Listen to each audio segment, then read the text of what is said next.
Okay, so it's time for us to go ahead and get back into our coverage over the X-Men, right? And so we're gonna go ahead and pick up with some good old Cable once again. But we're gonna start off things with a four-part story arc called the Nemesis Contract. Now, this four-part story arc is kind of picking up where our last video had left off at in so many different types of ways. And let me explain them all as we go through today's video. But the first thing I do want to talk about as we get into the opening pages of the first chapter is that this storyline is also being heavily affected by the idea of the Psy War storyline. You see, in the Psy War storyline, we had talked about the idea that you had the Shadow King trick Psylocke to come over to the astral plane. Now, once he did that, he used her as a way to take away all the powers from mutants who have psychic abilities. And so when it comes to Emma Frost, Jean Grey, Psylocke, and also Cable, they no longer have their usual abilities at this point in time in Marvel Comics. Now, for Cable, that is a major problem. And the reason why, because the techno-organic virus is now eating away at his body. You see, when it came to Cable, he would use his abilities to keep the techno-organic virus at bay in his body. The problem is that now, without his powers no longer to be used, the techno-organic virus is beginning to slowly evolve inside his body. And sooner or later, it is going to kill him off. Now, the idea of the storyline being called the Nemesis Contract all begins here. We do shift over to Africa and we pick up with a character known as Jack Truman. Now, for Jack Truman, he works for S.H.I.E.L.D. and he's better known as Agent 18. Now, for Jack, he's very important for the overall storyline. Let me explain here. You see, for S.H.I.E.L.D., they have been studying and gathering information about Cable, but they think that the metal part of his body is some kind of advanced technology that they could use here in the present day as a way to kind of create powerful weapons for the military or for S.H.I.E.L.D. alone. And so what S.H.I.E.L.D. did was they brought out Agent 18, better known as Jack Truman. And so when it comes to Jack, he's right now getting the contract to bring down Cable and bring Cable over to S.H.I.E.L.D. But now we switch over to G.W. Bridges. Now for G.W., by this point in Marvel Comics, he is no longer the leader of S.H.I.E.L.D. That role has now been passed on to, well, Nick Fury, the beginning process of bringing Nick back into S.H.I.E.L.D. all over again. Now, for G.W., the reason why he's right now doing field work, but also out in Switzerland, because this part right here is picking up from a previous storyline that we already did. The Hellfire Hunt storyline where you had Cable and a few other characters blow up one of the bases that belonged to Apocalypse in this area. Now for Jack Truman, the reason why he came here was to talk to G.W. Bridges, kind of hoping in the possibility that G.W. would share information about Cable. But Jack also knew that G.W. would not do that at all. Now, for G.W. Bridges, he does go out of his way to hopefully learn more information about Jack Truman. The problem is that all that information about Jack is all locked up. And so for G.W., he's not really able to collect any kind of information about Jack. But you did also have Nick Fury say, hey, buddy, listen, so we're going to transfer you over to Washington. Now, it's also Nick saying, like, I feel like there's something big about to happen right now in Washington. So I need you, GW, to go there to work at a desk job, but also kind of keep your eyes out for anything happening over in Washington, D.C. Now, for Jack Truman, with all the information that he has been studying, he realized that for Cable, he's also located right now in Hell's Kitchen. And so what can Jack do as a way to bring Cable out of hiding? Well, for Jack, he understands that for Cable, that dude is a hero. And so you have Jack going out of his way to bring out a character known as Zax. And guys, I'm not going to sit down how to explain the whole idea of this character. Just know that for Zax, he's a character made of pure electricity. And that's all you know about the character, really. But when it comes to him being released in Hell's Kitchen, he's now bringing chaos in the actual area.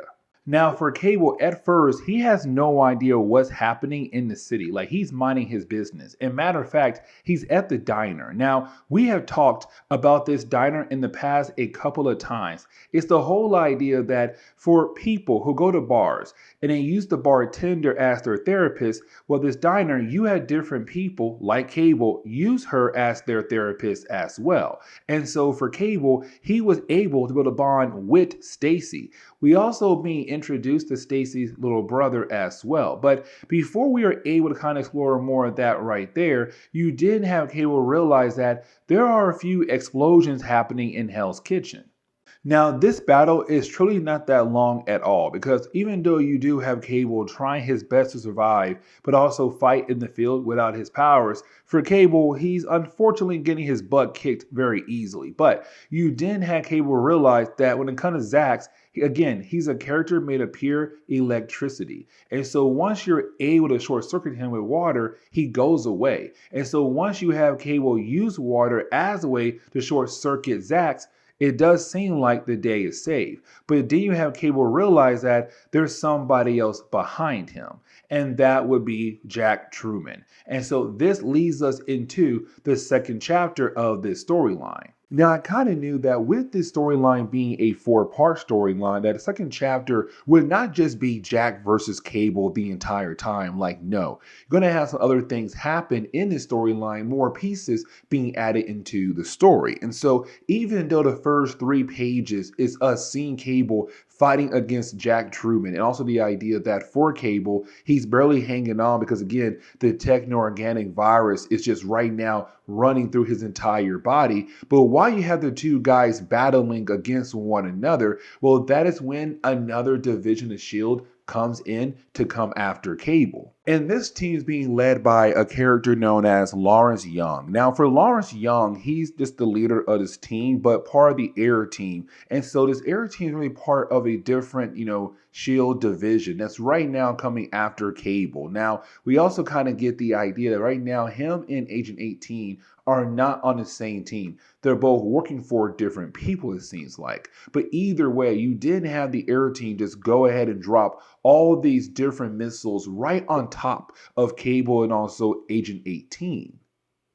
Now, because this battle is right now taking place right in the middle of Hell's Kitchen, you do have policemen trying to evacuate the entire area to make sure that innocent people do not get close to the battle. We see Stacy and her younger brother Kenny right now also being pushed far away from the battle. But for Stacy, it's her kind of wondering, like, is Cable probably involved with this incident? But I want to go ahead and shift over to Irene and also Blacksmith. Now, for Irene, she is a reporter that was saved by Cable a couple of storylines ago from the Hellfire Club. Now, after saving her, he basically hired her to write down everything about him, just in case anything happens to him. At least someone will find his stories and be able to carry on his missions against Apocalypse. Now, when it comes to Blacksmith, he's also from the future, the same one Cable is from. And so for Blacksmith, his main goal is to help Cable bring down Apocalypse. But right now for Irene and Blacksmith, they are worried about their friend right now out there in Hell's Kitchen. Now for Irene, she feels like that she owes Cable one because he did save her life a couple of story arcs ago. And so she goes out of her way to find Cable and to hopefully help him in this situation. Now, when we do shift back over to Cable, it's him right now just trying to survive. He runs into an abandoned building, and for S.H.I.E.L.D., they're just dropping missiles everywhere. Now, of course, for S.H.I.E.L.D., they also have a tracker on Cable, so they're right now trying to use that tracker as a way to locate Cable. But once they do locate Cable and realize that the building he's in right now is abandoned, they have the right to go ahead and blow it up. They do that. Now for Cable, when he had entered that abandoned building, he found a homeless person living inside that abandoned building. But luckily for the two of them, they had found a way into the sewers so that they would not die when it came to the building getting blown up. But now we shift over to G.W. Bridges. Now for G.W., let's not forget, he was just transferred over to Washington Borough. And so for G.W., he kind of feels like this is a downgrade because he's now just doing a desk job. This man was the leader of S.H.I.E.L.D. for a period of time. He was always out there in the field fighting alongside other characters like, for example, Cable. But now he has a desk job. But he also learns that right now what's happening in Hell's Kitchen, the idea of S.H.I.E.L.D. and the government going after Cable. And so he does on a report that basically says that right now there's a whole bombing situation happening. And he calls in Seth Waters. Now for Seth Waters, he's the man in charge of the Washington Bureau. But he basically tells GW like, dude, listen, all we do here is just make sure information moves between S.H.I.E.L.D. and also the government. And that's really it. When it comes to S.H.I.E.L.D.'s air team, that branch right there works out of the Virginia Bureau. So we have nothing to do with what's happening right now in Hell's Kitchen. But for GW, he knows that's not true. And so the rest of this chapter is really more of us getting that battle between Agent 18 and also Cable. Now, for me personally, this battle is pretty great, but it's the idea that Cable is just barely hanging on. He's tired, he's exhausted. The idea of the techno-organic virus just spreading through his body, like Cable is not really able to continue on with this battle. Now, we also have to remember that even though Cable powers are mostly gone at the moment, there's still a small amount of psionic energy still left in Cable. And so you have Cable use that energy just to go ahead and push Jack away to kind of help him in this battle. But for Jack, he was able to just get right back up and continue to beat down on Cable. Now, once you do have Jack being able to defeat Cable, it's kind of like, okay, cool, I won the battle. But Jack realized this battle was way too easy, that Cable was not really fighting at his full strength. And so for Jack, he has some questions that he wants answers to. But that ends the second chapter of the storyline. So as we enter the next chapter, we're really seeing more of Irene using her skills as a reporter to hopefully locate Cable, to bring Cable back home. And so with her being out there, she begins to ask all these different people, all her different contacts, the questions she needs to ask to hopefully figure out where exactly Cable is at. But when we do transition over to Cable, this is where we begin to learn everything going on with S.H.I.E.L.D. When we do pick up with Agent Quartermain and also Agent Belgrade. Now, Agent Belgrade, really more a scientist, has a laboratory that's so top secret on the helicarrier, not even Nick Fury himself, who's currently in charge of S.H.I.E.L.D., doesn't even know about this lab. We also learn that in this lab, they have things called the Nemesis robots. Now, their main goal is to use the techno-organic virus as a way to give these robots an upgrade. Now, later on, we're going to learn more about these robots. But for right now, it's the idea that the techno-organic virus that Cable has, they believe it could technically help them make these robots even better. We do switch over to Stacy and also Kenny. Now, these two characters are not really important for the overall storyline, but it's the idea that for Stacy, she's kind of wondering, where in the world is Cable? Because you have Kenny kind of point out the fact that when things are going to pop off in Hell's Kitchen, Cable was in a hurry to go help out with that situation. Now, the problem is that she only sees Cable at the diner. And also right now, the entire area is closed down, so the diner will not be reopening anytime soon. So she has no other way to make sure that Cable is okay. But now it's her kind of wondering, like, what does Cable do for a living, really? We know, but she has no idea. Now, let's not forget that for Agent 18, he had begun to wonder what exactly is going on when it came to him going after Cable, getting that assignment. And so it's him at first just kind of sitting down and reviewing everything that happened so far in the storyline, but also realize the files on Cable has been deleted. And it was approved by, well, Belgrade, the doctor who's currently working on Cable to find a way to remove the techno-organic virus out of Cable's body to use it for the Nemesis robots. But it's also Agent 18 kind of realizing that the whole idea of the file he was given that said Cable was some kind of mutant terrorist, well, that was just smoke and mirrors, basically a cover-up. So it's him kind of realizing that there's something going on right now on the helicarrier. And for Cable, they have so many dampeners on him at the moment that for Cable, he's not really able to realize where he's at exactly at the moment. And so unfortunately, it's him kind of just reliving all these different things that had happened to him in the past, like Cyclops, Jean Grey, the possibility of meeting his son again as a villain, like all the different things that happened to Cable over the years. It's just him constantly reliving those moments over and over again while being in somewhat of a coma, because they're right now trying to work on him to remove the techno-organic virus. But I also love the idea of seeing like Dr. Belgrade try to use like the most basic tools that they use to dissect people once they had passed away on the arm of Cable, because that one arm has been completely covered up by the techno-organic virus, and those dissecting tools can't even break through at all. But with all that being said, we also get reminded that when it comes to Cable, man, the techno-organic virus is constantly spreading, and sooner or later, he is going to die. Now, this leads us back over to Irene and also Blacksmith. Now, these two characters is really more Blacksmith trying to find a way to help out Cable. Now, for Blacksmith, he does inform Irene that he does have a way to help out Cable, but also for her, she needs to find one of his close friends, and that would be, of course, GW Bridge. And so you have him say, go to him now, and hopefully he can help you save Cable's life. And speaking of GW, well, he just received a package. Now, technically, the package is for Waters, but Waters not around at the moment. And so you have GW being able to examine the package to learn everything. That Water did lie to him earlier about having a hand in what's happened to Cable over in Hell's Kitchen. And so now for GW, he knows that S.H.I.E.L.D. has, well, Cable. But for Jack Truman, he's very upset about the idea of being lied to, about the idea of Cable being some kind of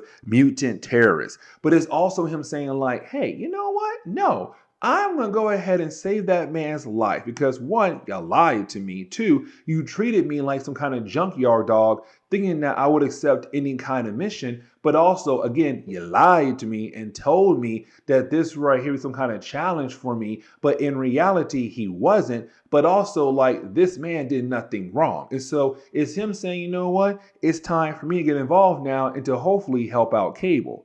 And he's not the only one going to try to help out Cable, because we also see that for Blacksmith, he handed Irene some kind of key card that should be able to allow her to break through any kind of door at all. And so now she's on her way over to see GW Bridge. Now, we also learned that for the techno-organic bonding process with the Nemesis robots, there were 10 of them, but only 4 had survived the bonding process. Now, we also learned here that for S.H.I.E.L.D., what they want to do is use the Nemesis robots as robot agents to throw out there in the field, but also not worrying about the idea of robots having some kind of human feelings when it comes to completing certain tasks, like fear, for example. But also kind of hoping that the 4 they have left can, well, be useful in the field down the road. But when we do switch over to GW, is him now being confronted by Irene. Now, for Irene, it's her just saying like, hey, listen, I came here to get your help when it comes to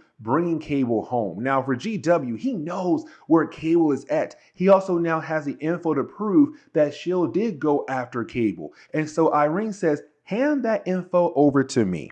Because what I'm going to do is use that info out there in the field. I know how to get that info out to the world. But for you, here's my question. Are you going to help a friend and bring that friend home? And for GW, he's kind of like, yeah, I'm going to do it. Actually, at first, he's kind of like, yeah, I guess she's right. I should go. But for me, it's like, yeah, he's going to do it. Now, when I got to this point of the story, I began to kind of wonder if the writer did know what exactly happened when it came to Psywar. Because for Psywar, even though earlier I said that when it came to Shadow King taking over the astral plane, making sure that if you were some kind of mutant out there that had some kind of psionic power, you lost those abilities. That's not true. You only lost the ability to be a telepath, and that's really it. But when it comes to telekinesis, you still have that power. And so it's Blacksmith right now saying, you only lost the ability to be a telepath, but you still have your telekinesis. So Cable, I need you right now to use that power you still have as a way to break free and come on home, because you have believed that without being a telepath, that means you lost all your powers. You shut your mind down completely. But in reality, that power of being a telekinesis is still in there for you. You just have to access it. And just like that, Cable does. Except when he does use that power, all the alarms go off in S.H.I.E.L.D.'s helicarrier. They're like, whoa, wait, there's a huge spike in power right now. Where in the world did it come from? Of course, it came from Cable. And so as we dive into the fourth and final chapter of the storyline, you do have a few things kind of set up for you for the end of the chapter, like the idea that with Cable being free, but also you're going to have Agent 18 wanting to fight against Cable, and I'll explain why later on in this video. But we also see that for Dr. Belgrade, his project is done now. He's now has 4 Nemesis robots ready to go. Here's the problem though. You see, these robots have their own personalities, and they have taken the personalities of the Howling Commandos. So for example, one of them does believe that he is Nick Fury in a way, but you do have the 4 right now go ahead and kill off Dr. Belgrade. So yeah, they have gone rogue, and this now has become a huge major problem. What makes things even crazier is that for the Nemesis robots, they truly believe that right now they're fighting in some kind of battle against a bunch of Nazis. So yeah, their main goal right now is to bring down the whole helicarrier because they believe that this helicarrier belongs to the Nazis. Now, for Nick Fury, when he finds out, he's very upset. It is not just because like, okay, the helicarrier is right now being attacked. No, it's more the idea that he's just finding out that somebody had approved the idea of reactivating the Nemesis project. To him,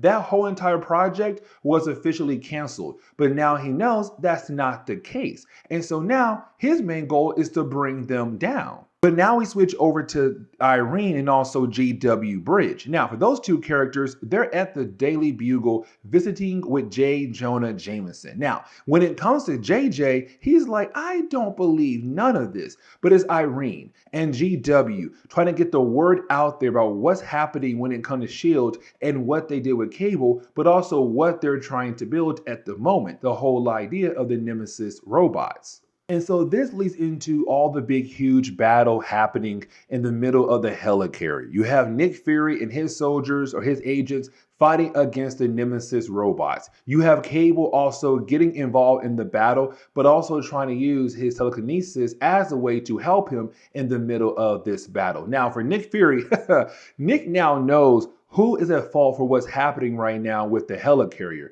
Of course, that would be Agent Quartermain. But for Nick and Quartermain, they're going to have to wait to have their conversation a tad bit later. And the reason why, because right now, the helicarrier is slowly beginning to fall out of the sky. And that right there could become a very big issue. Now, earlier I said that the 4th chapter does set up the idea of Cable fighting against Agent 18 once again, Jack Truman. And here's the reason why Jack wants to fight Cable so badly for. And for me personally, I don't like this part at all, but that's just my opinion. You see, when it comes to Jack Truman, the reason why he wants to battle against Cable again, because earlier when he fought against Cable, Cable was not at full strength at all. And so it's the man saying right now, when I fought against you last time, you were not at full strength. So how about this? Let's go ahead and try this again, because now I realize, 1, you have full strength, and 2, you have your power as well. So I want to see who would win. You are me. Now, as the battle goes on, the helicarrier is still falling out of the sky into a body of water. So for Cable, he's kind of like, dude, this is not the right time to try to battle against me. But for Jack, this is the right time to try to fight against Cable. But the battle ends when it comes to part of the helicarrier literally crashing on Jack. And for Cable, he's kind of like, oh, well, the battle's over now. And you know what? It's time for me to go. And so you have Cable leave, but leaving us wondering like what happened to Jack. Now, the last 2 pages kind of shows us that when it comes to the public, they got the word from Irene and also GW with the help of JJ about the idea of what S.H.I.E.L.D. is doing secretly, the idea of the Nemesis robots. But we also kind of find out that for Jack, He is alive. Unfortunately, the dude's right now is in an iron, container that's keeping him alive. But we also kind of get the idea that sooner or later he'll come back in the picture again and most likely go after Cable. But this is where we're going to end today's comic book video. So please leave me a like down below and subscribe. But guys, see you all next time. Later.